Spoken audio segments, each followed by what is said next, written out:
Timothy Cunningham here, and I'm an artist. In this episode, you're going to watch me repair a painting, a big old hole in a painting, repair a frame, and we're going to see all the potholes I stepped in and all the cool tricks that I did use to, all in all, be successful at this. Let's get on into it. Let's get started with letting you know that improvements have been made. I mean, YouTube took me through a loop. Whole lot of equipment upgrades and just academies that I had to go through, but we are here and we've arrived, okay? We're gonna look at what we're using to get started with patching this hole. I grabbed a 1-inch brush, your cheapest brush off the shelf. I'll make sure it's soft. That way you can apply your adhesive nice and even the way you want it. And looking for my tools here, and I keep everything pretty close, pretty organized. I know just about where everything is. I'm not that messy of an artist. Believe it or not, I'm pretty put together and organized. What we're gonna do is start by patching this hole with a piece of canvas, okay? I keep supplies here and there in my shop and in my studio. I never throw away too much things away because I'm not a hoarder, but I know I'm probably gonna need it on a project.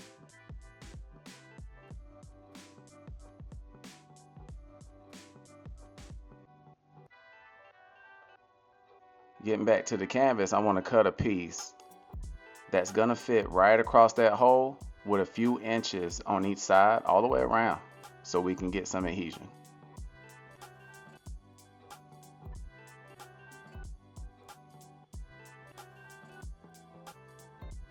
Let's round off these corners. You want to make sure nothing picks up on them.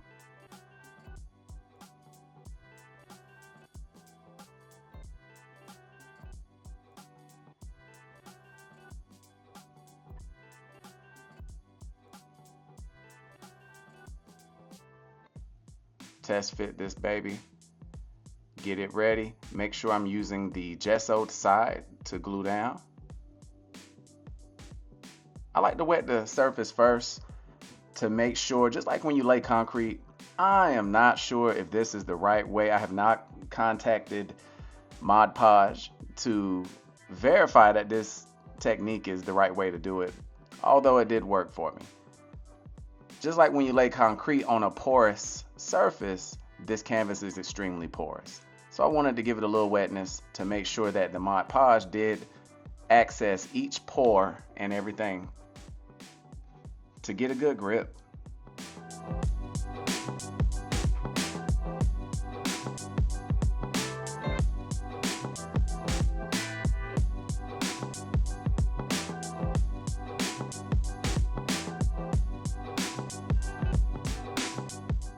With each canvas, this being the store-bought canvas, you never know what type of surface you're about to touch.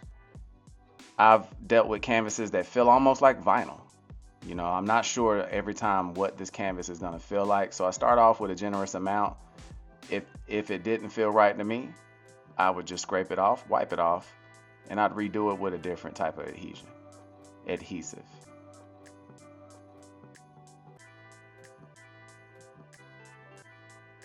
Easy peasy, laying it on there, nice and even. Now I need to get something heavy to lay on top of it.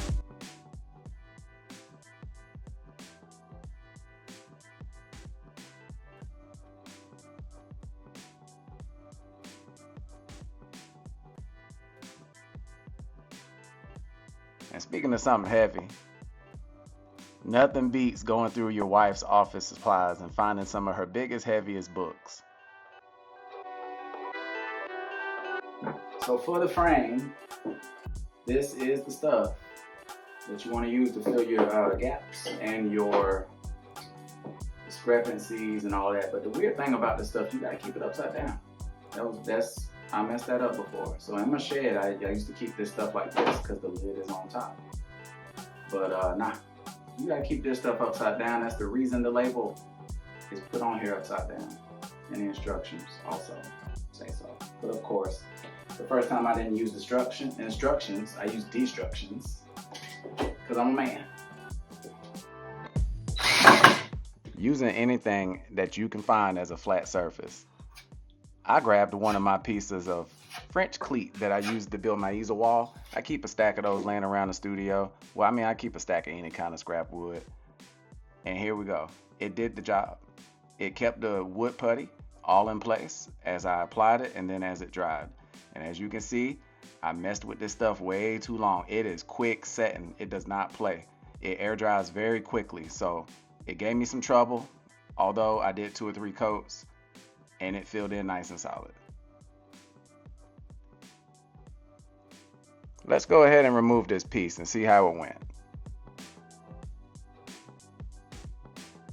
Still a little bit too wet for me to have been touching on it. So I went ahead and let it dry for a couple more days before I completed the sanding.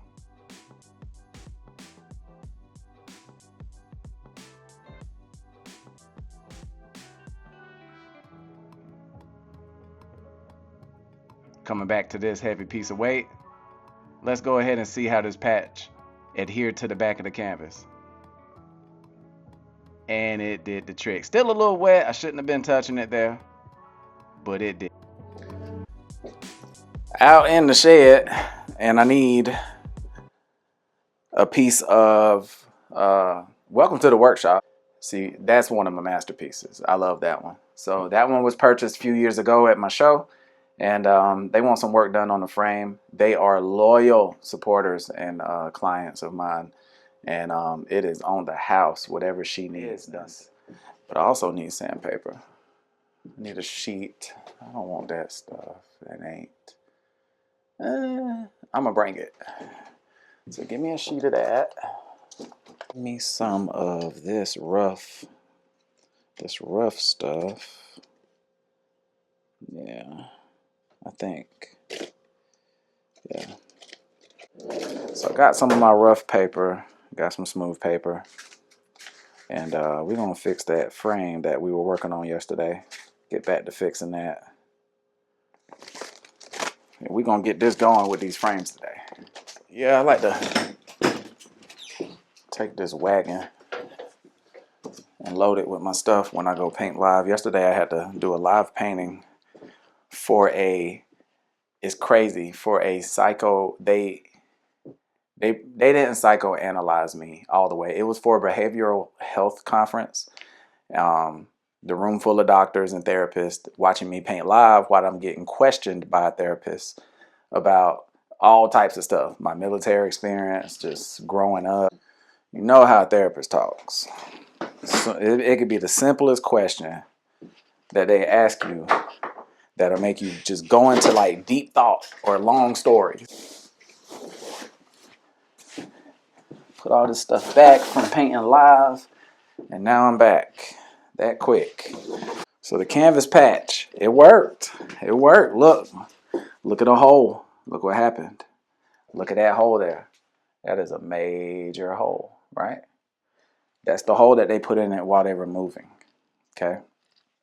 What I did, cut a patch, came around back, as you saw in the iPhone footage, and it worked. I didn't think it would because I wet it first. I used to do that with a different material. I never did that with Mod Podge. Did it with Mod Podge. It took longer for it to cure, and it did want to peel up sometimes when I removed that book, but I let it sit for 24 hours and then let it air dry, and we good. Pretty tight. All right, so now I just got to take paint and repair what happened out here. And the good thing it happened in an area where I painted this side of the painting to make it look like a memory. Like this is a dream, right? There's a Negro League baseball team sitting in the dugout. So I did this area, a lot of the areas to where like, yeah, you're dreaming about this, right? And you see, this is how I dream. It'd be like these blurry colors and stuff around it. So first, let's check out these tools and stuff. I don't think we're going to use these blades. I was spreading this stuff on with the blades. This plastic wood. I love this stuff. It's quick. I love the smell of it, but I know people hate it. It smells like it's got a chemical in it that helps it dry pretty quick. And that stuff puts off a strong smell. And I am in a closed up room, but I was not when I did that. Look how I applied it nice and thick this time. So you saw me trying to sand it when it was too wet. I let it dry for 2 days this time because I've been busy. But yeah, that's going to sand way better. Nice and crusty and dry. That's what you want. I was trying to spread it on too wet, on one layer on top of the other, and then I was trying to sand it too early, man. Too early. I know better than that.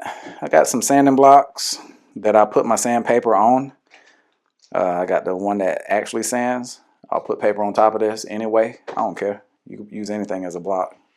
Got my paper. Let's get it. Let's get this going. About to make a big mess though, I bet. Yeah. But it's sanding flat already.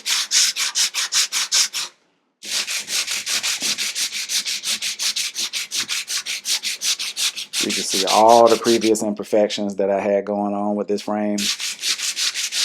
One of my first years doing this type. When he bought this, this was like one of my first years building this type of frame. And I built all my own frames nowadays. Well, I lied. Some of them I buy from Miracle Hill, Goodwill, any of that.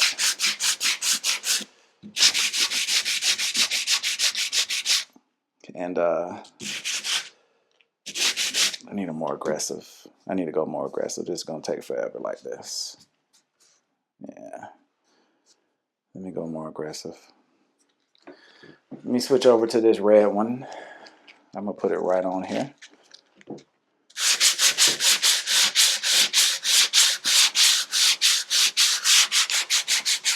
This top side look perfect.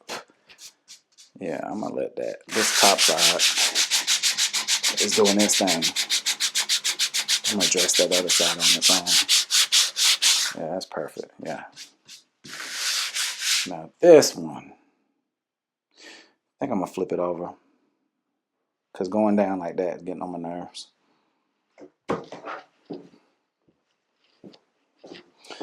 Got it flipped over. Put my foot on it. Now hit that side. Coming out way better. Needed more support.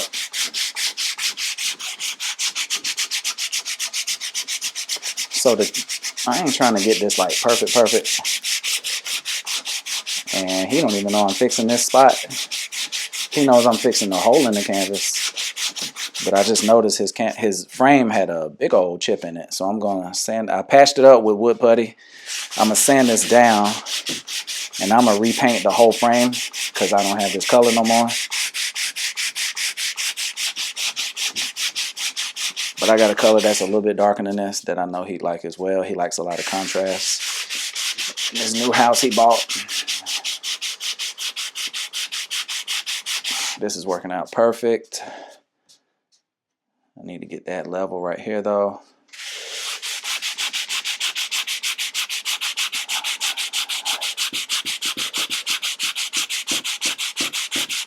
Looks like I had a bunch of caulk on this corner when I built this thing. It's looking a lot better. Not quite though. Like I said, it ain't gotta be perfect, but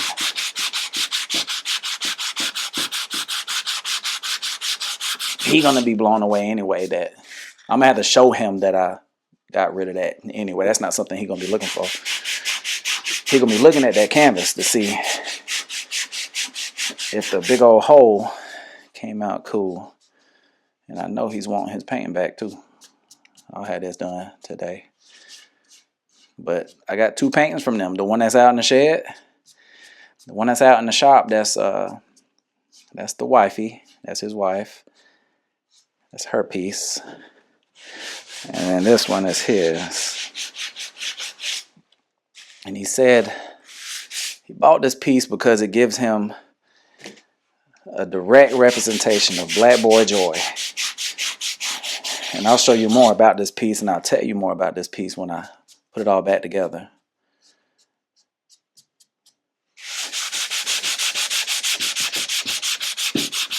I think that's good, man. Yeah, we good. We good, and we did make a mess. Now this is perfect.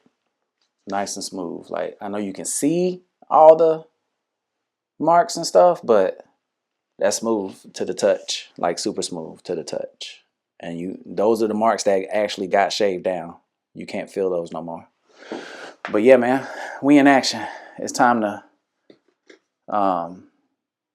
get this baby a new coat of paint.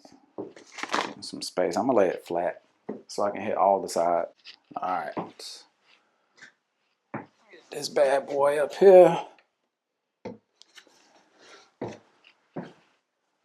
Let's give it a wipe. First of all, get rid of all that sawdust. Let's give it a wipe so it'll take the paint. The whole thing. Get all this dust off. I almost don't do nothing perfect. Like for real. Make sure it don't explode in the studio. And it's just cruising. Ooh, chunky. Ew. What's up with that? I need to stir it. Let's get some paint on here.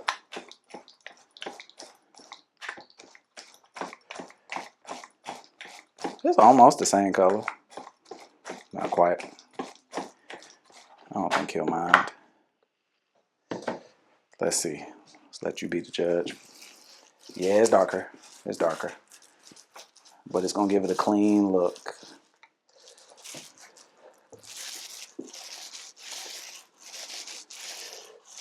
Yeah, and we'll let that first color be the undercoat, the primer. Let this be the new top coat.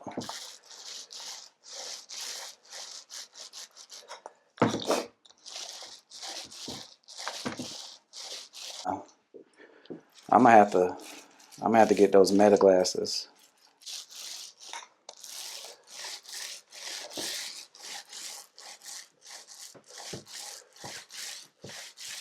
I know you probably think, God dang, this guy paints fast and sloppy. And that may be true.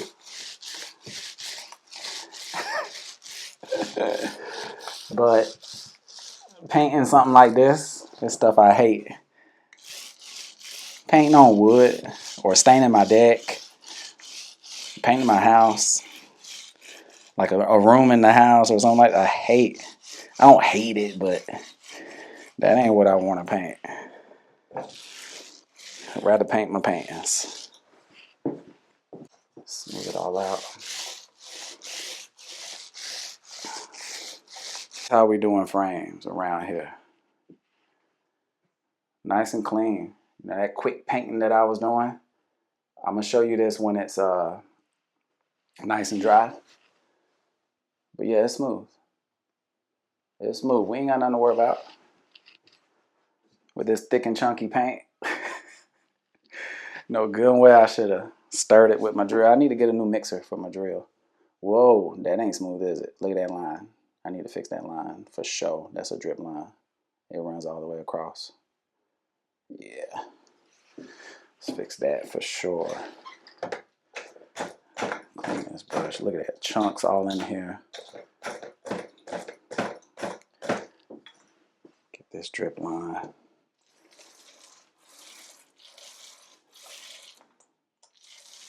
See, this frame already has some discrepancies, like, you know, natural knots from the wood, things like that. I don't know, drip lines on this side. Yeah. All right. Okay. I'm cool with this. Nice little frame repair. Let's go see. Let me show you the side that had the major discrepancies. Put this right here. It was this side. All right. This was the side I repaired. I know we're in the shadow side of the room, but that's the side. And you see a knot in the wood right there, but nothing else. You don't see any fasteners. You don't see the big chip. There was a big chip, a big hole in it. You don't see none of that. So, here we go. What we're going to do is use that paint from yesterday's live painting. It's acrylic paint. We're going to go ahead and fix the mistakes that's on the canvas. Let's get that set up. All right, so this is a perfect time. I'm about to grab that block up there to show you what's up with the French cleat. Oh, this one already got a screw in it, which is perfect. So what we're going to do, we're going to hang this frame and let it dry on the wall easel. All right. So what I'm gonna do, I'm gonna hang it. Yeah, I need to put this screw on the other side. So let me pull that off. My drill. Come on, baby. I got another one in my way. All right. So we're gonna pull this out. Yeah. Yeah, let me set you guys down so you can see what's going on.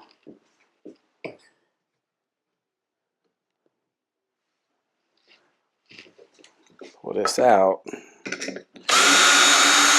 We're gonna put this on the other side. Yeah, so maybe. I think I got an idea. This ain't really how we use the French cleat. We really about to show you in a sec. But yeah, let's put this up here. Yeah, that'll hold the frame. See how that works? French cleat. See that bevel? That same bevel is on these ones. Okay, that's how we hang stuff. I'm about to really use it in a sec. But yeah, we're gonna hang that frame right there though. Let it dry.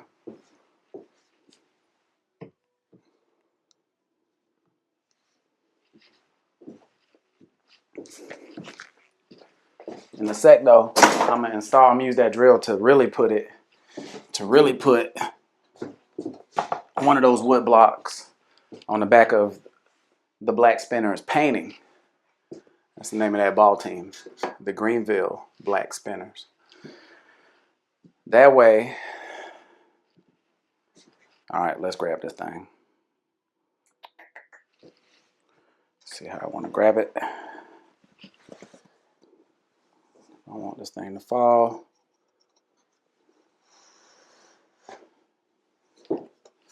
And I don't want to touch the wet paint. Cool. Cool.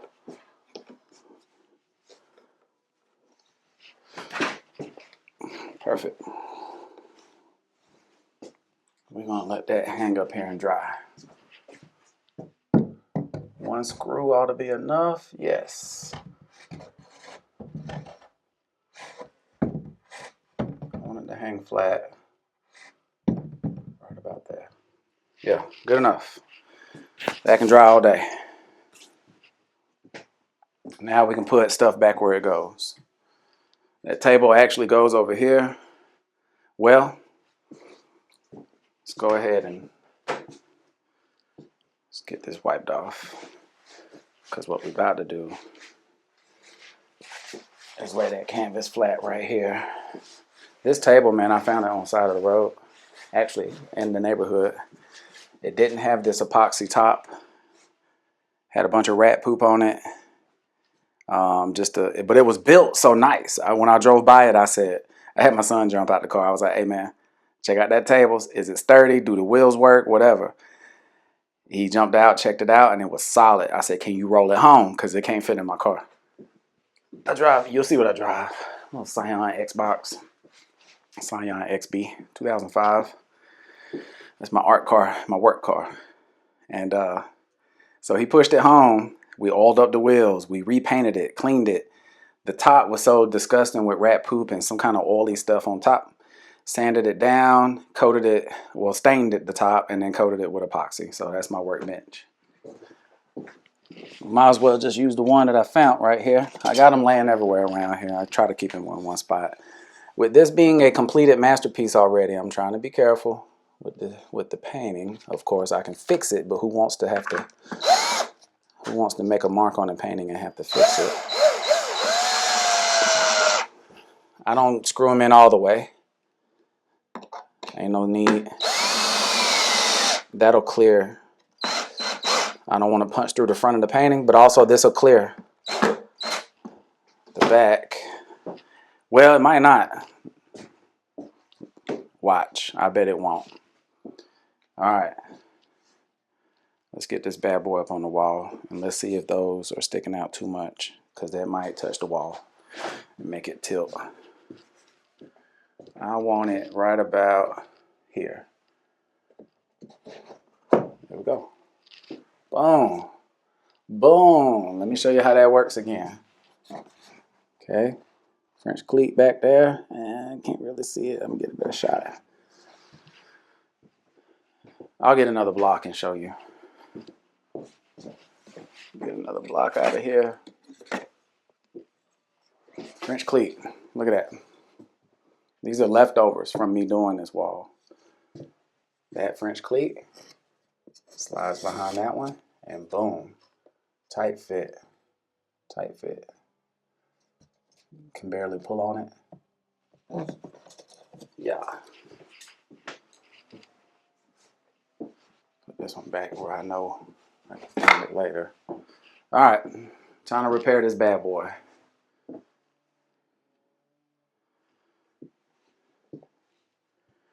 Ain't too bad.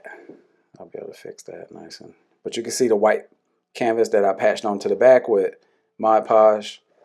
But everything else, it stuck. The patch is pretty big, and I did that on purpose because when you get this canvas wet, it wants to stretch like tighter and tighter on the stretcher bars. Okay. I knew it was going to do that. This hole wasn't that big before I put the patch on. When I wet the canvas, it stretched and drew tight, and it made the hole stretch open. At the same time, the patch is made out of the same canvas, the same material. It was wet also, and it stretched at the same rate. That's why I don't put any other type of material on the back as a patch. I patch it with the same type of material. So they stretch at the same rate, you know? So it opened up a little bit, but it stopped right there, and we good. I'm going to be able to paint right on top of that. So let me get my colors. Well, we're going to put my table back where it goes. We're going to put all this stuff back where it goes. Over here. I don't want to touch that piece. Yeah, we good. Make some room up in here so I can.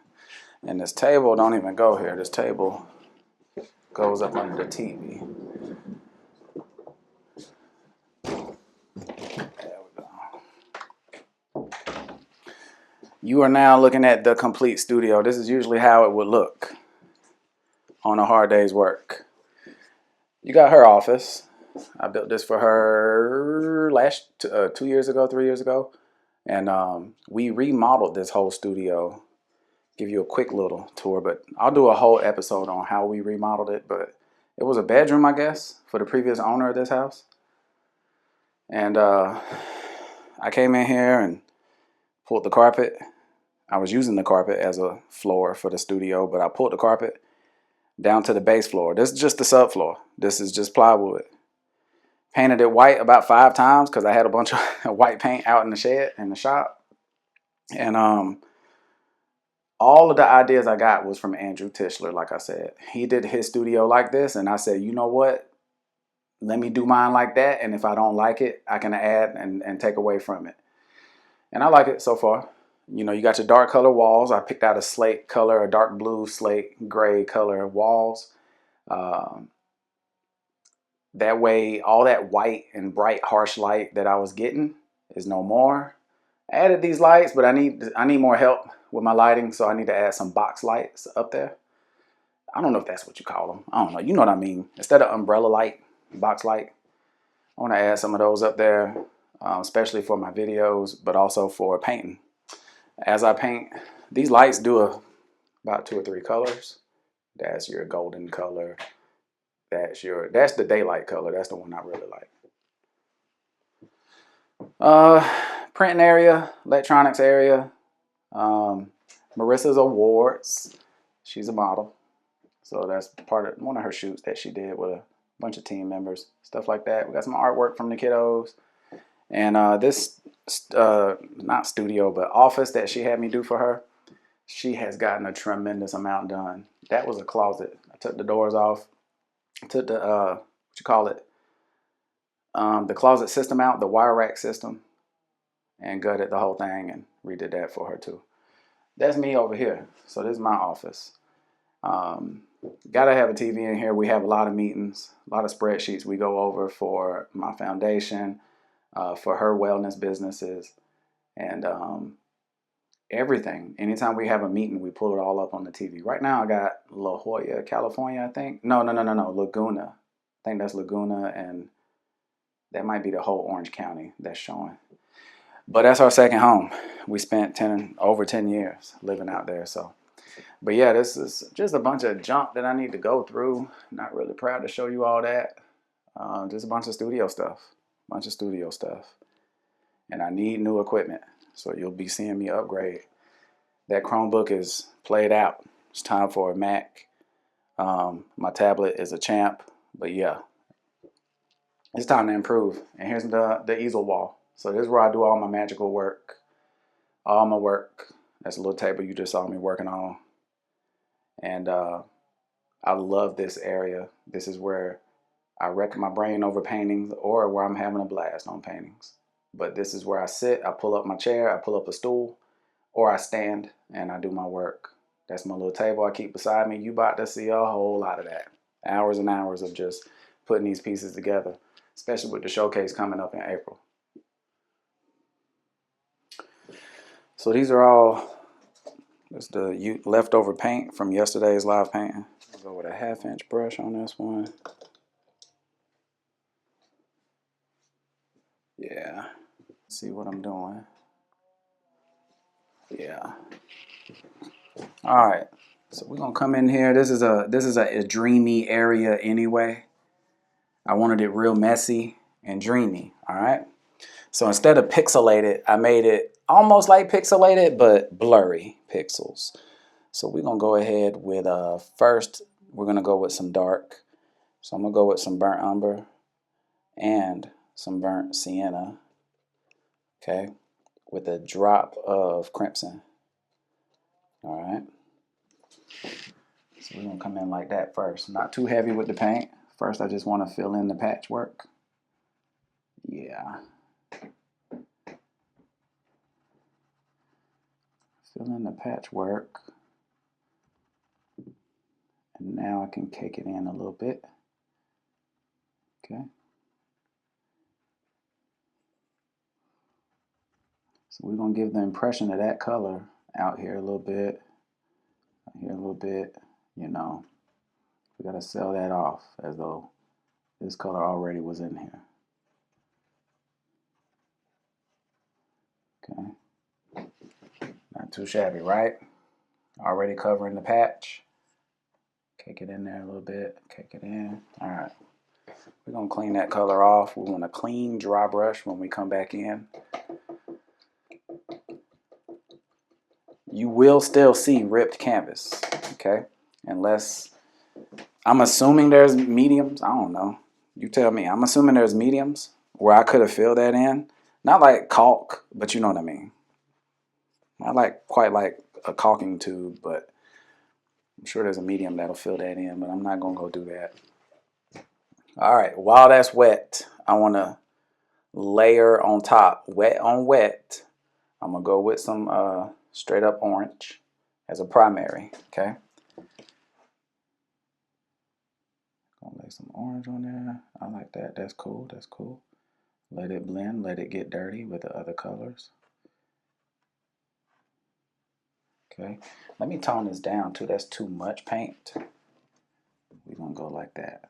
Yeah, that was too much paint. We'll put that orange here and there. That dark color is already starting to dry. Acrylic dries pretty fast. Okay. I'm just going back and forth with it. I'm over here teaching to y'all. You're gonna learn a lot. I come from teaching. We owned several studios where we teach paint and sips, and people drink and paint and have a good time and cut loose from their week, and they go home with a little bit of artwork, right? So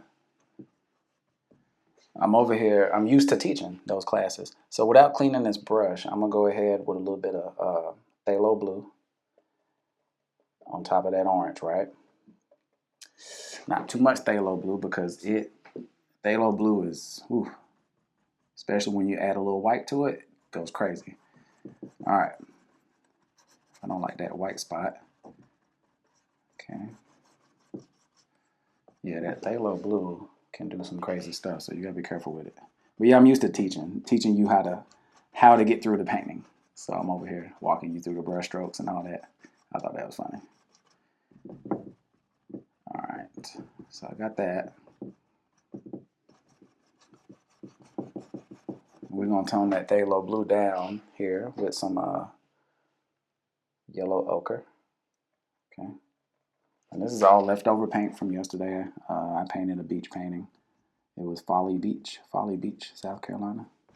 Use my finger a little bit, which I don't do often. I always feel like it's cheating, but what's cheating, you know? Um, what's cheating? You know what I'm saying? You can use whatever you want to paint, but I don't know. I hold myself to dumb standards sometimes. All right. I want to get rid of that bright orange. I'm going to do a little yellow ochre on top of that, and I'm going to do a little raw sienna. That's going to tone that down. Yeah, that's going to quiet that down a little bit. Let me get inside the gap, the rip. Tone that down, and we're going to tone down some of this phthalo blue as well. I know this brush, this 1/2 inch is not what it was done with. This painting was done with in the beginning. So I might switch over. Yeah, I'm going to switch over to the 1 inch now. Yeah, that's a little more bold than the original, because the original was done with a larger brush with a different stroke pattern. I'm going to go ahead and do that now. Let me get a 1 inch. Get that 1 inch that I had earlier doing the frame. We're going to use that guy to lay in a neutral color, and a neutral on this painting would be some of that raw sienna and phthalo. Yeah, and it comes out with this weird green color, but it's more of a neutral for this area, and that is the larger pixel, larger strokes that we were needing to do. Yeah, to make it look dreamy, the way we had it, the way it was designed to be. There we go. Soften those up. I like to apply some strokes first and then come back and soften up. But yeah, this is where this painting needs to be, man. Right there. Yeah, I like that. Soften some of that up too. This area is a little darker than I want. I'm trying not to use any white, but I'm gonna take oops, got some black. A lot going on off camera right here. Take a little bit of white with this neutral color. See, not much. It was like a tiny corner of white that I added to that neutral phthalo and raw sienna to give me a lighter neutral. The reason I want neutrals is to blend some of this patchwork together. And I'm gonna I like that color. I'm gonna put a little bit of that across the actual patch. Yeah.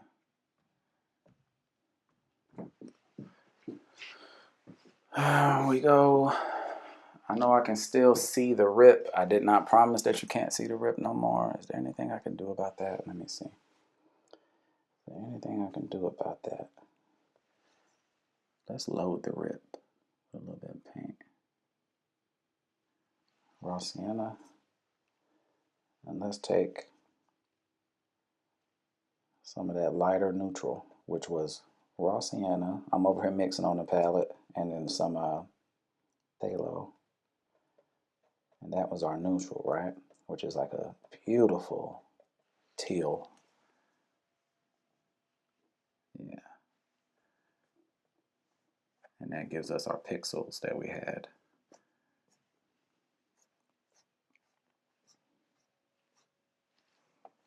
And I like those. Spread them out over here. Okay. And this is our dreamy area, man. I was looking on camera because if you didn't know, your paintings on camera is a super help. I actually never used a camera to help me, but when I finally do see the painting on camera, I get to really see what it looks like, because sitting up close to the painting and working on the painting, it steals that from you. You're not able to really see what you got going on. And the camera, when you first see it on camera, it's like, ooh, now I see what I was doing. I don't know, just works that way. All right, I'm gonna leave that as the patchwork, man. Yes.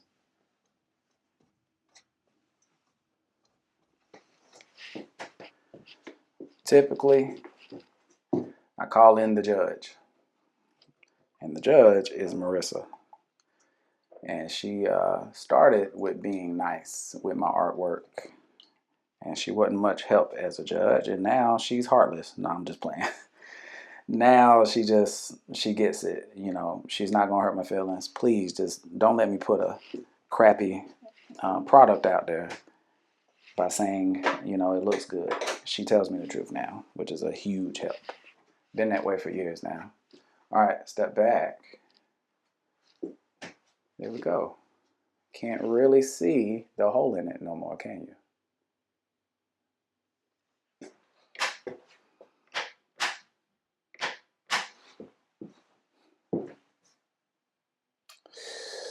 If I can move all this, go ahead and we're gonna get this painting back in the frame. It's all dry now. The gap is fixed. I'm gonna show you up close, but that rip is all fixed now. The paint is dry, frame is dry. Let's get my frame. We're gonna put this back in the frame today. So we're gonna install it back in the frame. It is ready for the customer. Since I painted the frame, I'm gonna go ahead and put this towel out here. So when I lay it down, since I didn't clear coat the paint, it'll get like ashy marks on it if you don't lay something down like that towel. Should have did that more carefully, but yeah. I'll lay it face down so I can go ahead and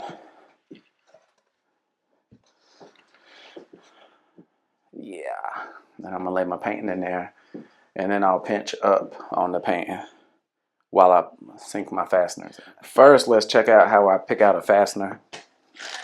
As you can see, these were just whatever I had at the moment. Way too long if I ran that all the way through.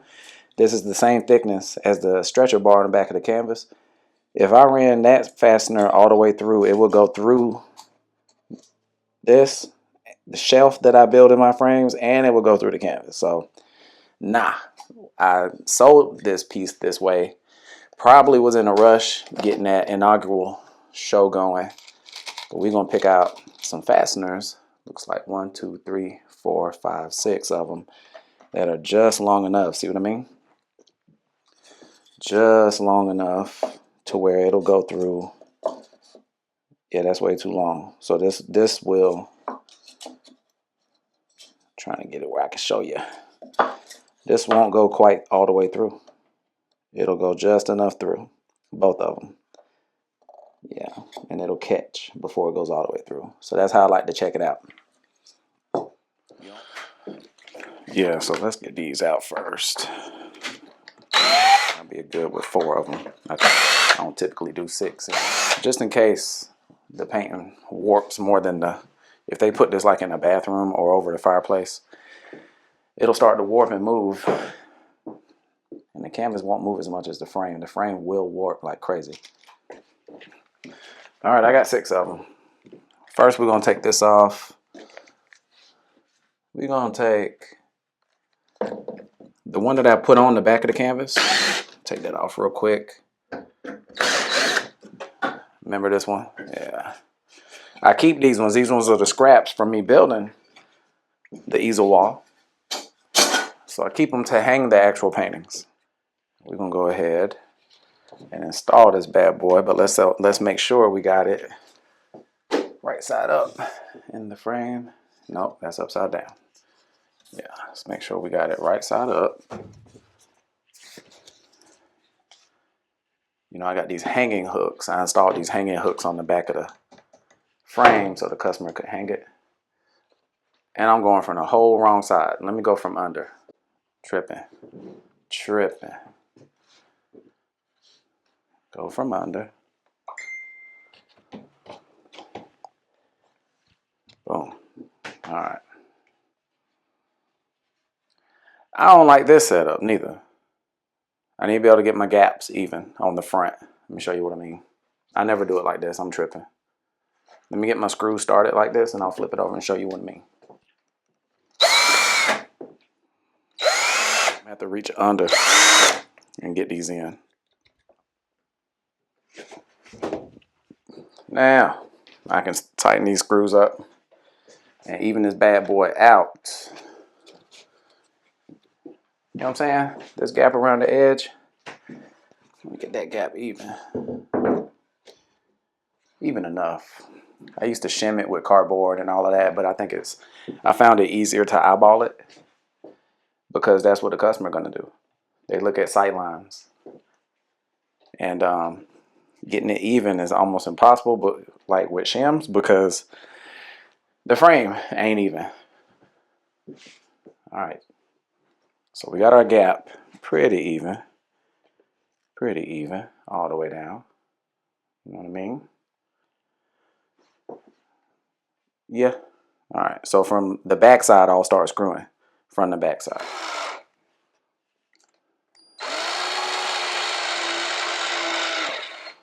There we go. Lock this one in. Lock this one in. Let me see.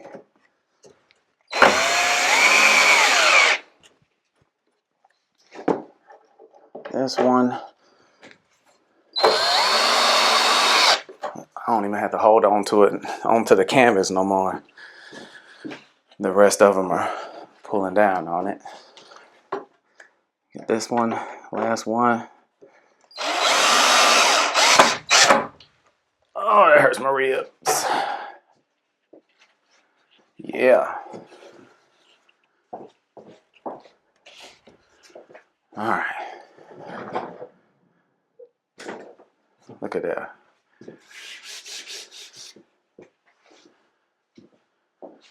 That's what we're working with. Let's check out the repairs. See the rip in the canvas? Oh yeah. The gap looks pretty even. Gap around the outside, in between the frame and the canvas. Yeah. Love it. Love it. He doesn't have... Where did I do the repairs? Was it on this side? Where did I do the repairs? See, I can't even tell what side I repaired. It was this side. Nope. No, it wasn't that side. Must have been at the bottom. Okay. Lovely. That's what I mean. Can't even see the repair. Let's make sure it's right side up. This is the top. And those are the hooks. Yep. All right. So this customer's back in action. He he said, let me put this down and let you know. Said his dad was helping them move into their new house. And they got in the house. Well, they were still on the truck, on the moving truck. And his dad was like, hey man, there's a big hole in your canvas. What happened there? The customer is very calm and collected. You can't shake him, right? So instead of reacting like everybody else in the world would have been like, oh man, like, god dang. He just was like, so that was his response. But yeah, very happy. Very happy with it. When I see my old work like this too, I kind of want to go and do touch-ups and things like that. This was 4 years ago. This was, 3 years ago. And I paint similar today, but I can see where, dang, I wish I could just go back in. But you can't change it. You can't change it. You can't go back in there and change nothing. This is When the customer saw this, he dove right on it. He saw it at my annual show, and he had to have it. And it's the way it is now is what touched his heart. And I want to go in and do some stuff, but you can't. But that's it. That's how I repair canvas. That's how I repair a frame, and you'll get to seeing how I build a canvas and how I build a frame. I didn't build this canvas, but I did build this frame. And I got a few techniques, a few ways that I do my frames, and probably 1 or 2 ways that I do my canvas.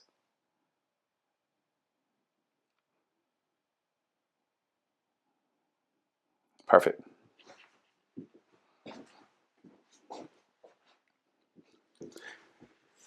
So a little bit about this painting. This is the Greenville Black Spinners. Negro League baseball team, Greenville, South Carolina. All right, so there was a few teams from the 20s to the 60s, and this was the most prominent one. This was the most popular team to be a part of.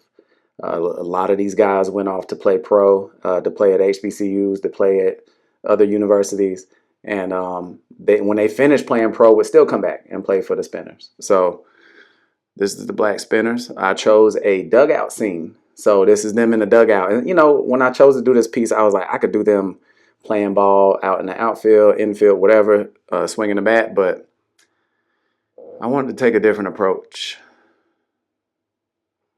I wanted to catch them drinking beer, drinking water, whatever, in the dugout, smoking a cigarette maybe. So I kept thinking. There was no images.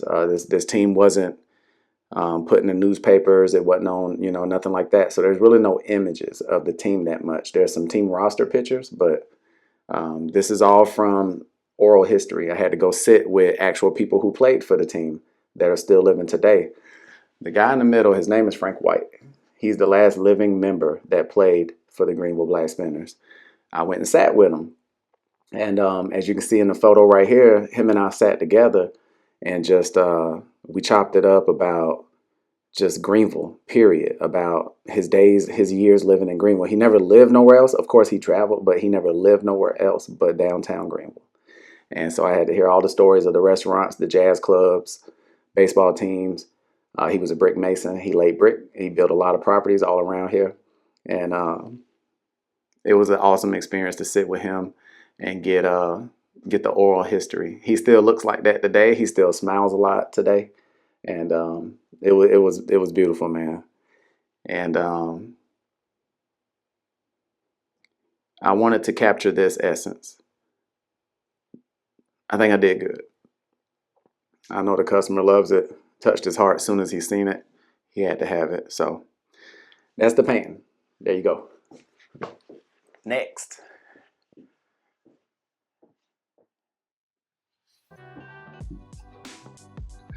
So whether you did it or somebody else did it, a hole in the canvas can be fixed. Chipped and cracked frames can either be replaced or repaired. As long as you're going to paint the frame, you can use wood putty, caulk, or a lot of other methods to fix chips and cracks and things like that in your frame. I'm all about being resourceful. So I'm sure people online sell patches or anything like that when it comes to repairing canvas too. But I use other pieces of canvas and I make my own patches and things like that. So I'm all about saving $1, getting the job done and being quick and not having to run out to the store. All right. Let's keep the conversation going. If you got other ideas that you've seen, if you got critiques on the ways I did this, I would love to hear about it in the comments. I want to hear how I can do better because I'm all about learning from each other. That's the whole reason I'm here. Let's keep the conversation going and let's keep the art flowing. Peace.